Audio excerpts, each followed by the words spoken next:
বন্ধুরা, বৃষ্টি সকালবেলা উঠে বায়না ধরলো যে চাউমিন খাবে। তো দেখো, আমি বললাম আজকে ডাক্তারের লাস্ট চেক আপ আছে, তো আজকে চাউমিন খাস না, অন্যদিন চাউমিন খাবি। কিন্তু কিছুতেই শুনলো না, জোর জবরদস্তি চাউমিন করতেই হবে। তো চাউমিনটা আমি রান্না করছি। আর আজকে ডাক্তারখানায় যাব, ডাক্তার কি বলবে জানি না। তো ডাক্তারখানা থেকে আসার সময় আর বাজার করে নিয়ে আসবার। দেখো, একটা প্রজাপতি আমাদের ঘরেতে এসছে। 3 দিন ধরে এই প্রজাপতিটা ঘরের মধ্যে রয়েছে। তো ধরবো চেষ্টা করছি, ধরতে পারছি না। তো আজকে একটা ছবি তুলে নিলাম। এখন যাব ডাক্তারখানায়, ডাক্তারখানা থেকে এসে তারপরে আসার সময় ওখান থেকে বাজার টাজার করে নিয়ে তারপরে বাড়ি আসবো।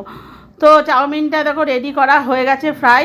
তো চাউমিনটা খাবো। আজকে চাউমিনটা না খেলেই ভালো হতো, আজকে ভাতটা খেয়ে গেলে কখন আসবো ঠিক বলতে পারছি না। আর চাউমিনের কালারটা দেখেছো, খুব সুন্দর এসছে, এত ভালো লাগছে। আর ডিমগুলো ঝুড়ি ঝুড়ি করে চাউমিনের ওপর ছিটিয়ে দিয়েছি।